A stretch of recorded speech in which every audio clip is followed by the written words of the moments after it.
Well, we started with a notion of couponing.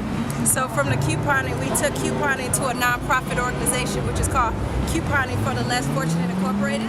And what we do is we help children, women, men, and families with less than fortunate situation with toiletry items, any other donations that we can help them with to become better citizens.